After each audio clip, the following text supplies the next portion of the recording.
Let's start with a good summarising question. What does the term workflow really mean for broadcast and archiving organisations? Tony, can I go to you first? Yeah, in my view, workflow is a fairly overused term in the industry. If you look at around the trade shows, when we go to IBC, NAB, etc., I think every vendor has the term workflow on their booth these days. So it's not surprising that a lot of the customers and the broadcasters don't understand really what workflow means, and there's confusion in the market. I think one of the key issues in workflow is it's a business process and not a technology, and also the fact that it needs to be a communications environment. Workflow is about communications. It's about the processes between departments, between personnel, between operations and between companies.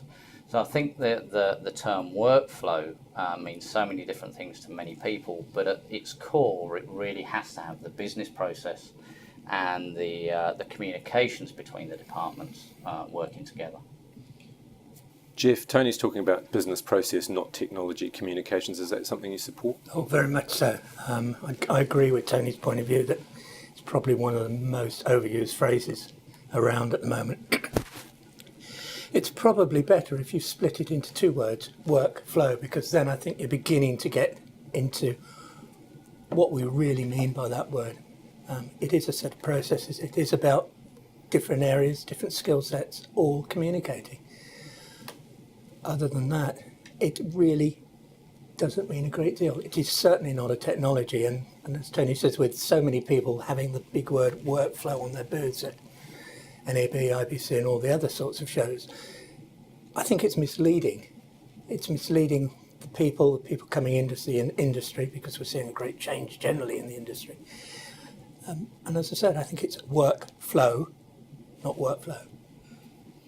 Thanks, Jeff. From the Globecast perspective, Peter, again, talking about process, not technology, communication, not technology. Again, is that something that you would agree with Globecast? It is, and I agree with all the points just brought up already, in that the workflow isn't just about getting some content and putting it through some technical process. It really is what glues together the entire organisation. So it's all about where content has to end up, where it's coming from, and the benefits that people need to look for in working with their workflow is really more about looking what they can avoid doing rather than necessarily what they should be doing more of in some respects. So it's a question of looking at things and seeing what shortcuts can be taken as opposed to trying to design more and more complicated systems all the time. And I think that's a good point with regards to the issue of avoiding the issues, if you like, throughout the content chain.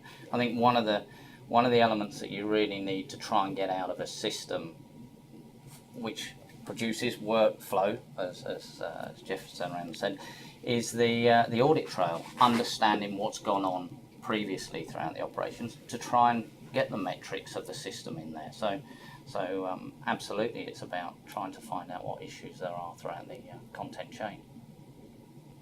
I think as well, one of the things which a lot of people look at when they look at a workflow is they look at a business, they see what happens within that business, but really you don't get the full advantage of trying to optimize a workflow until you consider the entire workflow, i.e. where content starts to where it finishes, irrespective of the businesses involved.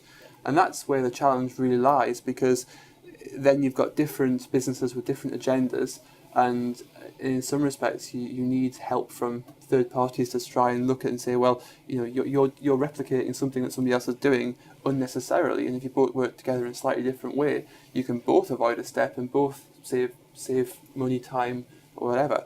So I think that's one of the key things now, is to not just be constrained by organisational boundaries, but to really look at the entire end-to-end flow of a piece of content.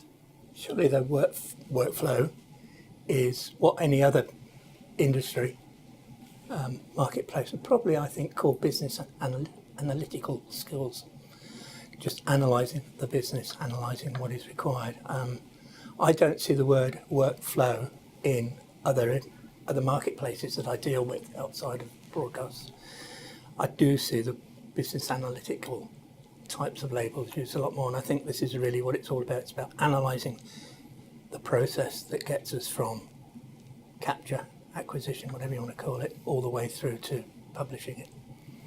I think in the past as well, I mean, a lot of our industry was constrained by technology. So in many cases, there kind of only really was one approach to life. There's only one way of doing something because the technology only allowed one way of doing something. Whereas now there's so much flexibility. That's why it's important to look at this in a kind of macro level to see where savings can be made. It's not, we're blessed in some respects in our industry with this just massive flexibility and no real constraints, and it's up to us to take advantage of it and make sure that we get the best we can out of it.